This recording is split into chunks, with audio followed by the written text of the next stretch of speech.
My family didn't just ignore me. They edited me. And I didn't realize how strange that was until I found the scraps. Not the photographs, the scraps. Tiny pieces of photographs, tiny pieces of me, folded neatly inside a sewing drawer in my mother's laundry room. A forehead. Part of an ear, the corner of a smile. At first, I didn't even know what I was looking at. Then I recognized my own face. Someone had cut me out of family photographs. Not one photograph, dozens. And the strange thing is, that wasn't even the most disturbing part. The most disturbing part was how normal it felt, because by then I was already used to disappearing. The scraps just proved it wasn't my imagination. The photo album still exists. Storage Unit 114, Hartford 3rd Shelf, tan cover, gold lettering. The Reed Family, Volume 3. 47 photographs, vacations, Christmas mornings, birthdays, summer barbecues. Every photograph before my 9th birthday looks normal. Every photograph after my 9th birthday looks different. Not all at once, not dramatically. Just enough to make you stop turning pages. Because after age 9, I'm gone. Not blurred, not covered. Cut out, carefully, deliberately, as if somebody wanted the memory, but not the person standing inside it. The first time I asked my mother about it, she laughed. Not nervous, not guilty, just confused. Oh, honey, those old pictures were damaged. I believed her. For years, why wouldn't I? Children don't assume their parents are rewriting family history. Children assume adults know things they don't. So, I accepted the explanation, until I found the scraps. After that, the explanation stopped working. What bothered me wasn't the cutting. It was the timing. Every altered photograph started after my 9th birthday. Not 8, not 10, 9. Like somebody had drawn a line straight through the timeline. Before that line, there were already cracks. Small ones, easy to miss, the kind families explain away without thinking. A forgotten promise, a conversation that drifted past me, a feeling I couldn't quite name. But after 9, the cracks stopped being occasional. They became the pattern. Something shifted, not overnight, not dramatically, just steadily enough that nobody seemed to notice it happening, including me. The problem was, I couldn't remember what. No huge fight, no family disaster, no dramatic event, nothing that made sense. If something happened when I was 9, it left no obvious scar, at least none I could see. But memory is a strange thing, especially when multiple people are helping decide which parts survive. For years, I told myself I was overthinking it. Families are weird. Photographs get damaged, stories change, people forget things. Then something happened that forced me to revisit everything. But before I tell you about that, you need to understand something. People think neglect looks dramatic. It usually doesn't. Nobody stands on a chair and announces that one child matters less. It happens in smaller ways. Ways that are easier to miss, like the dinner when I was 10. My father asked me a question. I still remember it because it was unusual. What are you building? I was working on a science project. Nothing important, just a homemade weather station. I started explaining it. My father listened. My mother listened. Even Amelia listened, for maybe 30 seconds. Then Amelia mentioned a school trip, and it was like somebody flipped a switch. The conversation rotated. Toward her, around her, past me. I stopped talking halfway through a sentence. Nobody noticed, not because they were cruel, because they were already somewhere else. That became the pattern, not rejection. Redirection, which somehow felt worse. Because rejection at least requires a decision. This felt automatic, like gravity. The strange thing is, I wasn't miserable all the time. Some people saw me perfectly. My middle school science teacher remembered every student's birthday. Every single one. Every year. Nothing dramatic. No speeches. No gifts. Just a quick, "Happy birthday, Ethan." That's it. 5 seconds. But I remember those 5 seconds more clearly than entire holidays. Because by then, being remembered felt unusual, and that's probably the best way to explain my childhood. I wasn't abused. I wasn't hated. I was becoming optional, slowly enough that nobody noticed it happening, including me, until 3 moments changed everything. The first happened when I was 11, my birthday. Nobody remembered. Not dramatically, not maliciously, just completely. I bought myself a cupcake from a gas station after school. 1 candle, chocolate frosting. I sat alone at the kitchen table. Outside the window, Amelia was showing off the new car our parents had helped her buy. She was nearly a decade older than me, old enough to drive, old enough to leave. I remember hearing my father say, "Make sure nobody parks in Amelia's spot." And for some reason, that line stayed with me. Not because of the car, because even the car had a place. Everything in that house seemed to have a place. The dog, the guests, the holiday decorations. Even Amelia's car. I wasn't entirely sure I did. The second moment happened when I was 14. I broke my arm, badly. I called home from the hospital. My mother answered. There was a pause, then she said, "Can you handle it?" I'm with Amelia, not angry, not dismissive, just practical. Like she'd been forced to choose between 2 appointments. I said yes, because by then I already knew the correct answer. I took the bus. Every bump in the road felt like someone hitting my arm with a hammer. I kept checking my phone. Not because anyone was calling, just because I wanted to believe someone might. At the hospital, a nurse asked for my emergency contact. I gave my own number, not because I wanted to, because I already knew who wasn't coming. The third moment happened when I was 17, and unlike the first 2, this one left evidence, warm evidence, fresh evidence. I found estate paperwork sitting on the kitchen printer. Most of the pages looked like ordinary estate planning. Beneficiaries, trust allocations, property transfers. Amelia's name appeared repeatedly. Then I noticed something strange. A section listing future beneficiaries. I searched for my name. Once, twice, 3 times. Nothing. At first, I assumed I'd missed it. Then I checked again. Still nothing. When my father got home, I asked him about it. He barely glanced at the page. "We'll fix it later." Then he went back to what he was doing. I stood there waiting for him to look up. Waiting for him to realize I was still standing there. Waiting for something. Anything. He never looked up again. And that's when I realized something important. This wasn't rejection. Rejection requires attention. This was postponement. I was always scheduled for later. And later never seemed to arrive. That should have been the moment I gave up.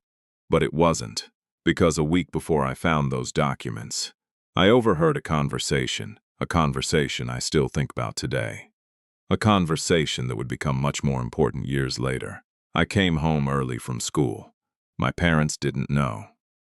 I heard voices in the kitchen, my mother's, my father's, Amelia's. Then I heard my name, and everything went quiet. Not naturally quiet, deliberately quiet.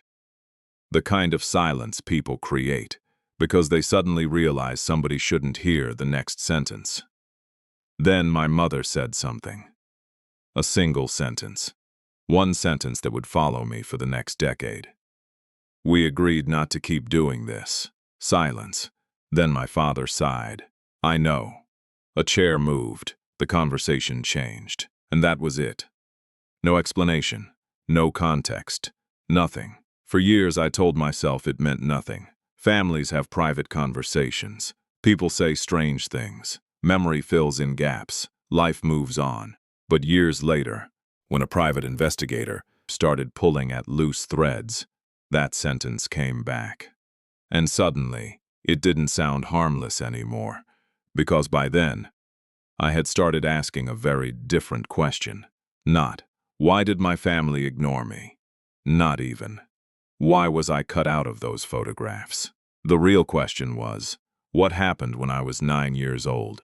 That made everybody so uncomfortable talking about it.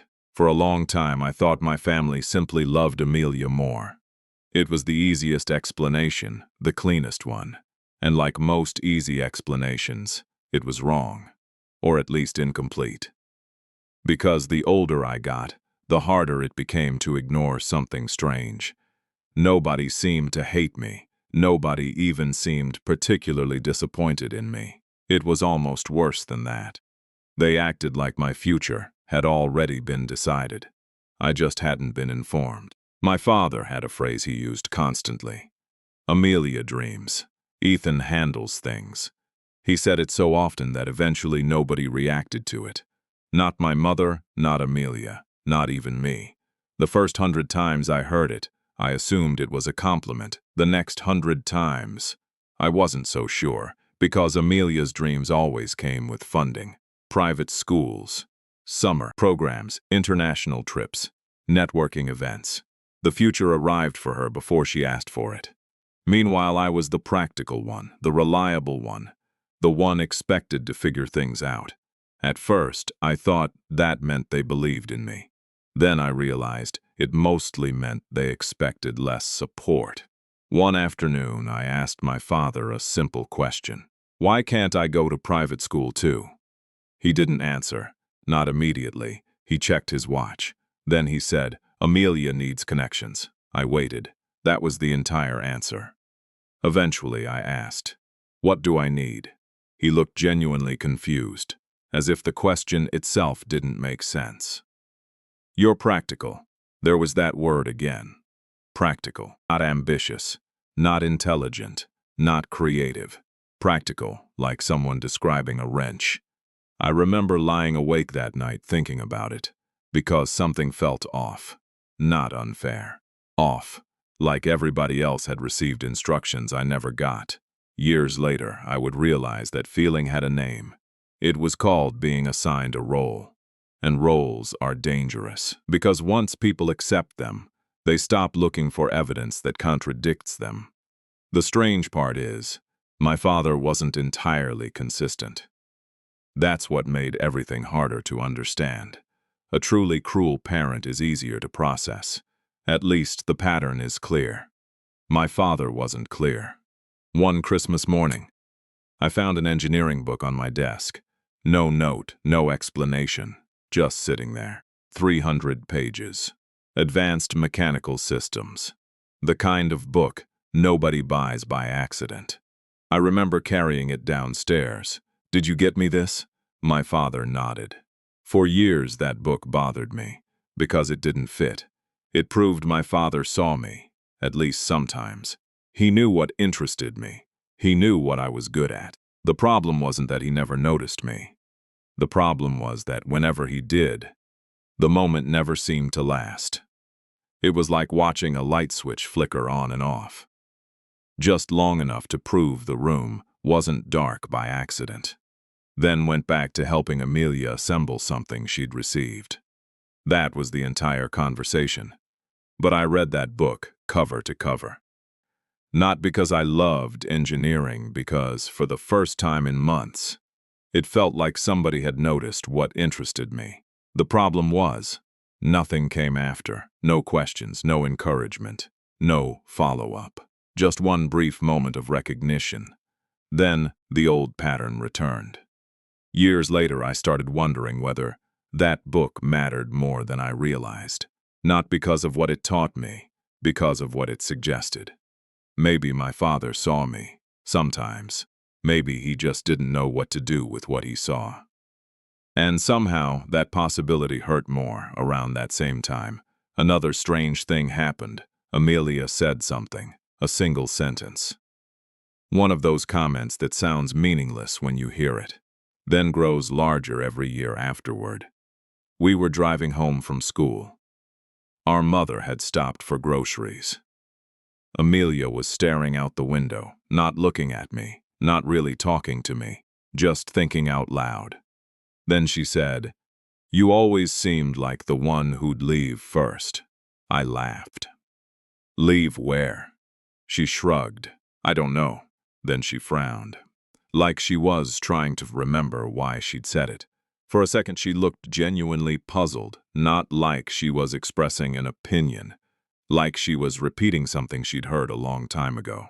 And somehow that made it worse, because it sounded less like an opinion, more like a memory. I brought it up years later. She had no recollection of saying it. None, not even vaguely. Which should have ended the mystery. Except it didn't, because something else happened. Something stranger.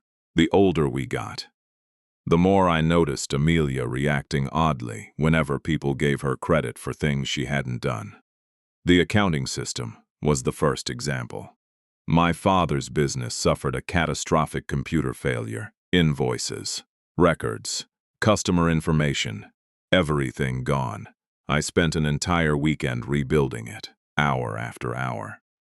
Learning software I barely understood, trying not to make things worse.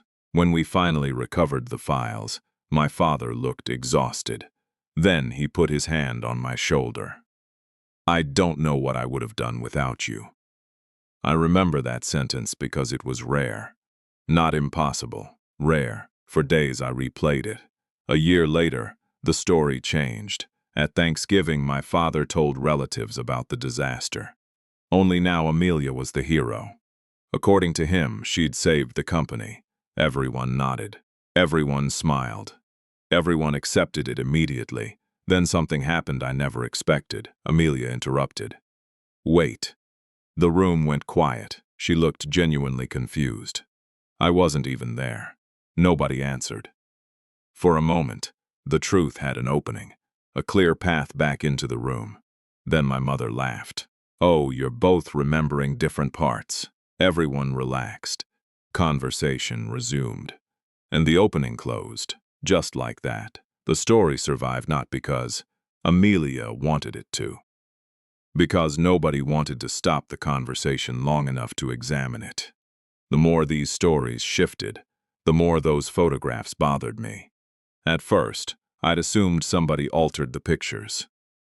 Now I wasn't so sure, because the photographs weren't the only things changing. Memories seemed to change too. Stories changed. Details changed. Even people's roles changed. And every time it happened, I found myself thinking about those missing pieces of paper hidden inside my mother's drawer. Tiny pieces of photographs. Tiny pieces of me. That was the moment my opinion of Amelia started changing. For years I'd assumed she benefited from everything knowingly. Now I wasn't sure. Because every time these moments happened, she looked confused too. Not guilty. Confused. Like she'd walked into a movie halfway through. Then something happened that completely changed how I viewed my family. A neighbor stopped me while I was mowing the lawn. Mrs. Gallagher, sweet woman, lived across the street for years. Then she said something I'll never forget. I thought you'd moved away. I stared at her. Moved away where? She looked surprised. With relatives, I think. My stomach tightened. I never lived with relatives. Now she looked confused too. For a moment neither of us spoke. Then I asked the obvious question. Who told you that? She frowned. I honestly don't remember. She seemed embarrassed. One of the neighbors, maybe. It was years ago. Years ago.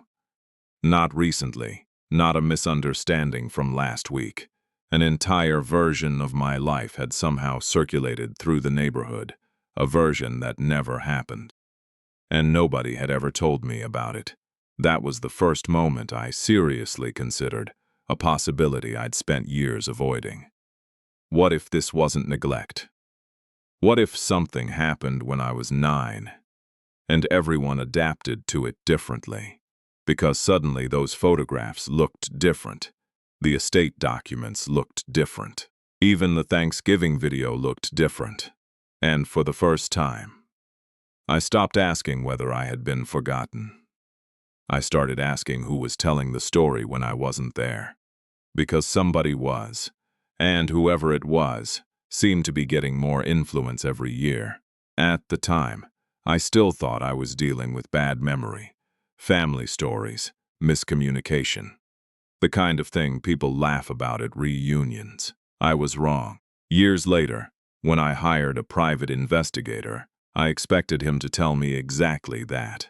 That families exaggerate. That memories drift. That I was connecting dots that didn't belong together. Instead, he found something that made all of us look at those photographs differently, including me. And once I saw it, I couldn't unsee it. Looking back now, I don't think something dramatic happened when I was 9. No hidden crime, no secret hospital records, no single moment that explains everything. I think something smaller happened. And somehow, that made it worse, because the more memories I uncovered, the less it looked like one event. And the more it looked like a role. A version of me people slowly became comfortable believing. The photographs started when I was 9. But I don't think the photographs were the cause. I think they were the first symptom, and years later, I would discover just how far that symptom had spread.